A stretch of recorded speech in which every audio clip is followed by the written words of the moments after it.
వారి మాట మీదనే నేను నడుస్తా ఉన్నా.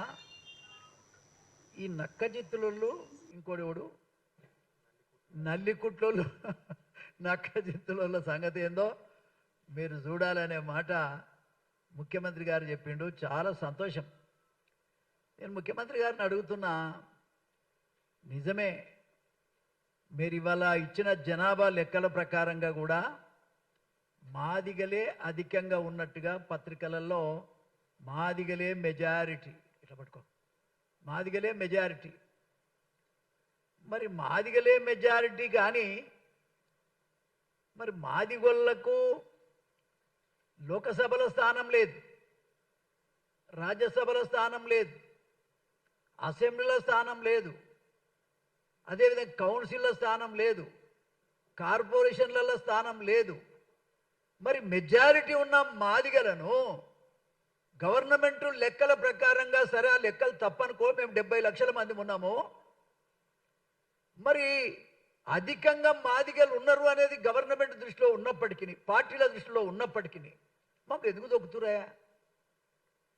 మమ్మల్ని అంత హీనంగా ఎందుకు చూస్తున్నారు? ఇప్పటికీ కుల వివక్ష మా మాదిగల పట్లనే ఎందుకు మీరు చూపిస్తున్నారు? ఎందుకు స్వతంత్రం వచ్చిన కాడికెళ్ళి ఈ మాదిగ జాతిని టోటల్గా నిర్వీర్యం చేసే ప్రయత్నం చేస్తున్నారు? దీనికి సమాధానం చెప్పాల్సినటువంటి అవసరం ఉంది. ముఖ్యంగా నిన్నగాక మొన్నదైన పార్లమెంట్ ఎన్నికల్లో ఒక్క సీటు మాకు ఇవ్వకపోతే, సీట్లు లేని వాళ్ళకే మీరు సీట్లు ఇస్తారు, జనాభా లేని వాళ్ళకే మీరు సీట్లు ఇస్తారు. మల్లు రవిని ఏ విధంగా మీరు అక్కడ ఎంపిక చేస్తారు చెప్పండి?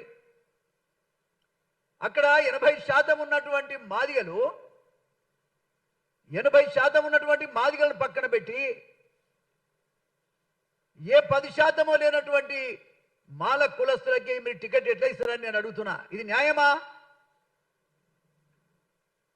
ఇది న్యాయమా అని నేను అడుగుతా ఉన్నా. రిజర్వేషన్ అంబేద్కర్ ఎందుకు పెట్టిండు? దళితులందరి కోసం రిజర్వేషన్ పెట్టిండు. ఈ రిజర్వేషన్ ఏ ఒక్క కులానికో అంటగట్టి అధిక జనాభా ఉన్నటువంటి మాదిగలను తొక్కేసిరు కదా, అవమాన పరిస్థితి కదా. మీ లెక్కేమిటి అన్నట్టుగా మమ్మల్ని చూసిరు కదా. ఇది ఎంతవరకు న్యాయమని నేను అడుగుతా ఉన్నా. మళ్ళొకసారి చెప్తున్నా, మాకు లోకసభలో ఒక్క సీట్ లేదు, మాదిగోళ్ళకి రావద్దు, మీద అంటరానోళ్ళు అన్నట్టుగా ఉంది తప్ప మాకు ఈ వ్యవస్థలో గౌరవం ఉందా? ముఖ్యమంత్రి గారు ఒకసారి మీరు ఆలోచన చేయండి.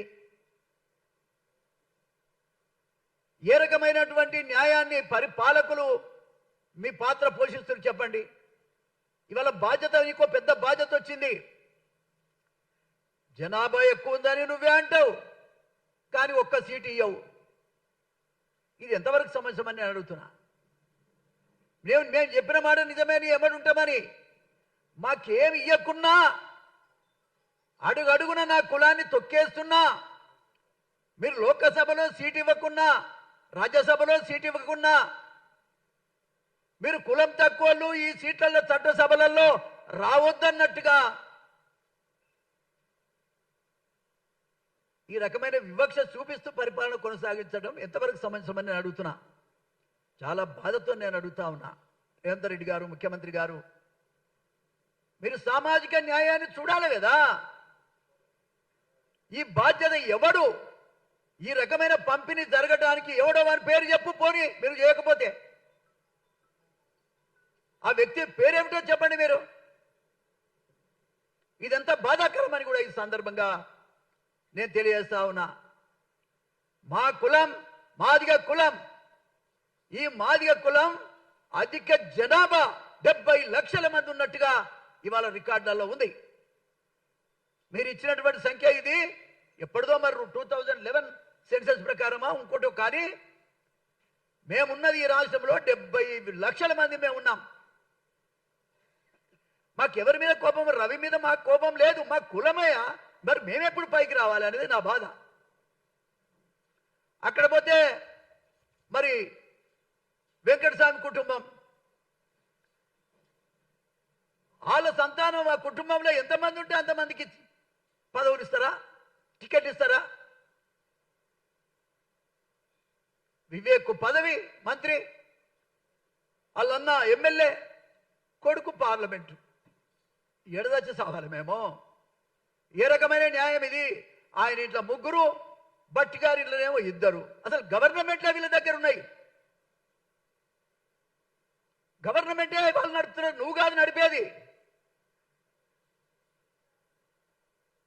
అసలు వాళ్ళకు ఉన్న బలం ఏమిటో చెప్పు చూద్దాం. వాళ్ళకున్న బలం ఏమిటి? వాళ్ళ సంఖ్య ప్రకారంగా వాళ్ళకి ఇస్తే మేము వద్దనే పాపాత్ములం కాదు. కానీ మా కులాన్ని అన్యాయం జరిగినా, ఒక్క సీటు ఇవ్వకపోయినా, ఒక్క మాల కులస్తుడు అయ్యో అన్యాయం జరిగిందని అనలేకపోతున్నారే. ఇదెక్కడి ధర్మం?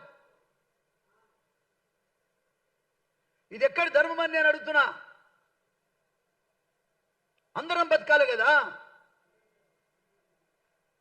ఓ కాలంలో 6 పార్లమెంట్ ఉంటే 6 పార్లమెంట్ వాళ్ళకి తీసుకున్నారు. ఆ కాలంలో వెంకటస్వామి నాయకత్వంలో. ఇది ఎంత బాధాకరం మీరే చెప్పండి. మాదిగలు అధికం, మాదిగలే మెజారిటీ. ఇలా పత్రికలు రాసినాయి. మరి ఏం లాభం అండి? ఓట్లు ఇస్తేనే కదా, ఓట్ల సంఖ్యను బట్టే కదా గెలిచేది. ఈ సంఖ్యను పెంచేది, ఓట్లు వేసేది ఎవరు? మాదిగోలు కాదా? ఈ గవర్నమెంట్ నిన్న కాకముంటే రావడానికి కారణం మాదిగలు కాదా?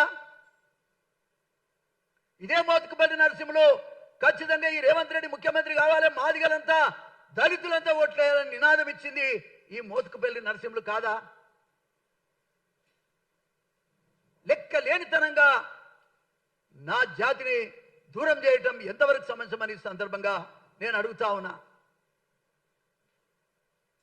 ముఖ్యమంత్రి గారు